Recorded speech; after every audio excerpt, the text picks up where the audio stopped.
Serial झनक में आदित्य अनिरुद्ध से झनक की तरफ से माफ़ी मांगता हुआ नजर आएगा। दोस्तों, हम आपको बता दें कि पार्टी में झनक अपने लिए प्लेट में खाना लेकर आ रही होती है, तभी वहां पर अनिरुद्ध खड़ा होता है। झनक अनिरुद्ध को नहीं देखती है और अनिरुद्ध से टकरा जाती है। अनिरुद्ध के सारे कपड़े खराब हो जाते हैं। तभी अनिरुद्ध झनक पर चिल्लाने लग जाता है और कहता है कि झनक, क्या मैं तुम्हें दिखाई नहीं दे रहा हूँ? तभी झनक कहती है, सॉरी सर, माफ़ कर दीजिए, मैंने आपको देखा नहीं।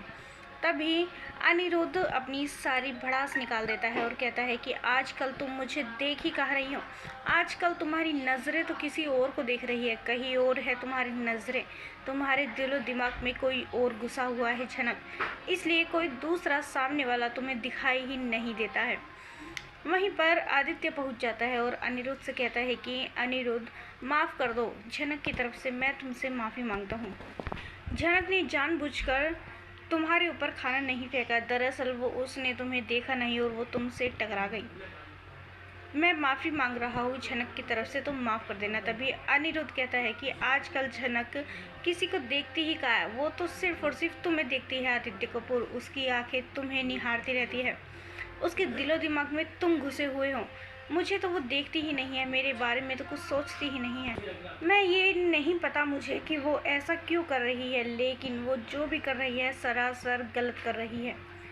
तभी झनक कहती है, सर जी, आप मेरे कैरेक्टर्स पर इस तरह से उंगली नहीं उठा सकते कि मैं किसी और को देखती हूँ, किसी और को घूरती हूँ, किसी और को निहारती हूँ। आपको मेरे बारे में वो कुछ भी बोलने का कोई भी हक नहीं है, इसलिए मैं आपसे कहती हूँ कि आप अभी इसी वक्त चुप हो जाइए, और गलती अगर मैंने की है तो माफ़ी भी मैं ही मांगूंगी।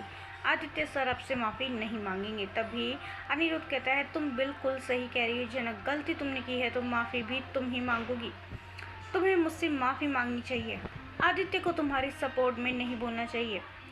दोस्तों, सीरियल में इस ट्विस्ट को लेकर आप कितने एक्साइटेड है, हमें अपनी राय कमेंट्स में ज़रूर बताइएगा, और नहीं किया है चैनल को सब्सक्राइब तो जल्दी से कर ले, जिससे सीरियल से जुड़ी सारी अपडेट हम आप तक लेकर पहुँचे सबसे पहले।